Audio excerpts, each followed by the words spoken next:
নম্বরের অবস্থা খুব খারাপ। এখন ওইখানে কারা আছে? ওখানে আর্মি আছে আর হলো ছাত্রদল আছে। আর্মি আর ছাত্রছাত্রীরা আছে। এখন কি কোনো ঝগড়া চলতেছে? না, ঝগড়া চলতে না, তবে আগুন টাগুন আছে। আগুন টাগুন আছে।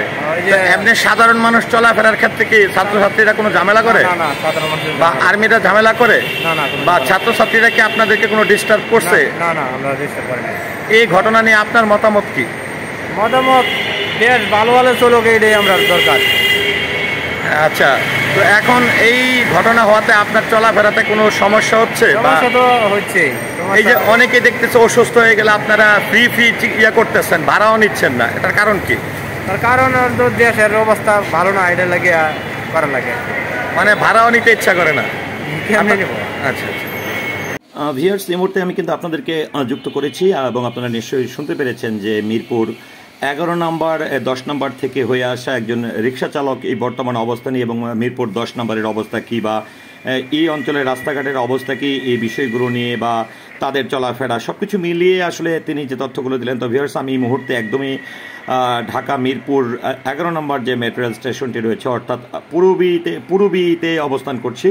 তো আপনাদেরকে আমি একটু যদি বলতে চাই যে এর পাশেই আমি যেটি লক্ষ্য করেছি ইসলামী ব্যাংক হাসপাতাল, সেখানে কিন্তু ছাত্রছাত্রী থেকে শুরু করে সাধারণ মানুষজন যারা আসলে আহত হয়ে আসছেন তাদেরকে কিন্তু তারা সহযোগিতা করার চেষ্টা করছে। সেই সাথে ইসলামী ব্যাংক হাসপাতালের যারা কর্তৃপক্ষ রয়েছেন তারাও কিন্তু এখানে সেবা দেওয়ার চেষ্টা করছেন। তো আর কিছুক্ষণ পরপরই আমরা দেখছি যে অ্যাম্বুলেন্স কিংবা এই যে আমি রাস্তাটিতে আছি এটি হচ্ছে একদম 12 নম্বর থেকে 10 নম্বর যাওয়ার রাস্তাটি। তো এই রং রোড থেকেও আসলে কিন্তু আমরা দেখছি কিছুক্ষণ পরই হই হুল্লা করে রিক্সায় করে কিন্তু আহত অনেকেই আসলে ইসলাম ব্যাংক হাসপাতালের উদ্দেশ্যে কিন্তু আসছে। তো আমরা কিন্তু যেটি আসলে রক্ত আমরা কাম্য নয়, আমরা শান্তি চাই, সব কিছু স্থিতিশীল হোক এমনটাই চাই। কারণ আজকে আমরা যে যার উপরে আসলে আঘাত করছি, বিশেষ করে সকলেই আসলে আমরা বাঙালি, এটি যদি আমরা ভুলে যাই বা স্বাধীন রাষ্ট্রে এরকম রক্তক্ষরণ এটি কোনোভাবেই আসলে খুবই দুঃখজনক। তো আমি কিন্তু আপনাদেরকে